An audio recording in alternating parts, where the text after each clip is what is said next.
আসসালামু আলাইকুম। আজ আপনাদের সাথে শেয়ার করব খুবই সফট, স্পঞ্জি আর দারুণ সুস্বাদু একটি 2 ডিমের লেমন স্পঞ্জ কেক। তাহলে চলুন ধাপে ধাপে পুরো রেসিপিটি দেখে নেওয়া যাক।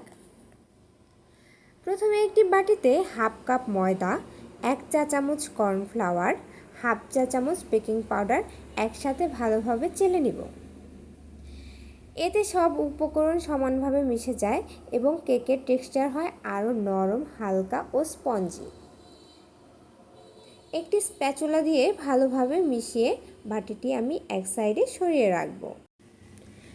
এরপর বড় একটি বাটিতে 2টি ডিম ভেঙে নিয়েছি, আর ডিম দুটো থেকে আমি কুসুম দুটো আলাদা করে একটি বাটিতে রেখে দেব।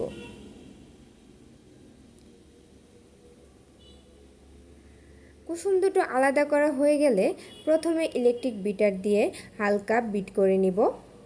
তারপর এখানে আমি কয়েক ধাপে চিনি মিশিয়ে বিট করে নেব।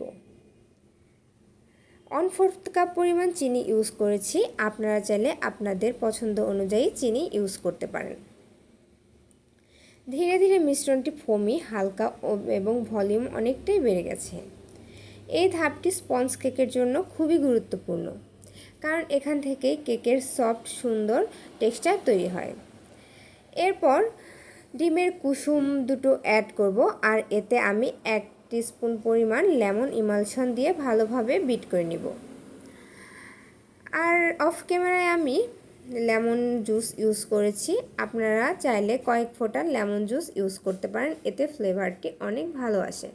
বিট করা হয়ে গেলে আগে থেকে ঢেলে রাখা শুকনো উপকরণগুলো অল্প অল্প করে কয়েক ধাপে এই মিশ্রণের সাথে আলতো হাতে মিশিয়ে নিব।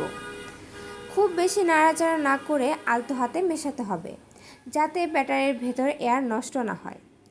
এটাই কেককে করে তোলে নরম, হালকা ও দারুণ স্পঞ্জি। কেকের মোল্ডটি আগে থেকে হালকা তেল দিয়ে গ্রিজ করে বেকিং পেপার সেট করে নিয়েছি। এতে বেক করার পর কেকটি খুব সহজেই মোল্ড থেকে বের হয়ে যায় এবং সুন্দর শেপ বজায় রাখে। এরপর ব্যাটারটি মোল্ডে ঢেলে হালকা টেপ করে এয়ার বাবল বের করে নিয়েছি। এবার আগে থেকে প্রিহিট করা একটি বড় হাঁড়ির মধ্যে স্ট্যান্ড বসিয়ে তার উপর কেকের মোল্ডটি রেখে ঢাকনা লাগিয়ে মিডিয়াম টু লো আঁচে বেক করে নেব। প্রায় 30 থেকে 35 মিনিট বেক করার পর আমি টুথপিক দিয়ে চেক করে নিয়েছি। ওই সময় আর ভিডিও করা হয়নি। তো দেখুন কেকটি কত সুন্দর হয়েছে, মাশাআল্লাহ। দেখেই বুঝতে পাচ্ছেন কেকটি কতটা সফট আর স্পঞ্জি হয়েছে।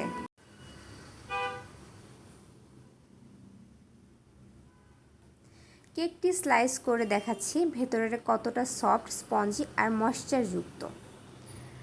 আপনারা চাইলে আমার এই ভিডিওটি ফলো করে স্টেপ বাই স্টেপ ফলো করে পুরো কেকটি সুন্দরভাবে বাসায় তৈরি করে নিতে পারেন। এরপর হুইপ ক্রিম দিয়ে আমি সুন্দরভাবে কোট করে নিয়েছি।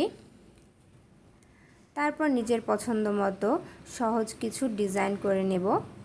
খুব বেশি জটিল কিছু করিনি, তবুও দেখতে একদম পরিপাটি, সুন্দর আর যে কোনো ছোট বড় অনুষ্ঠানের জন্য একদম পারফেক্ট।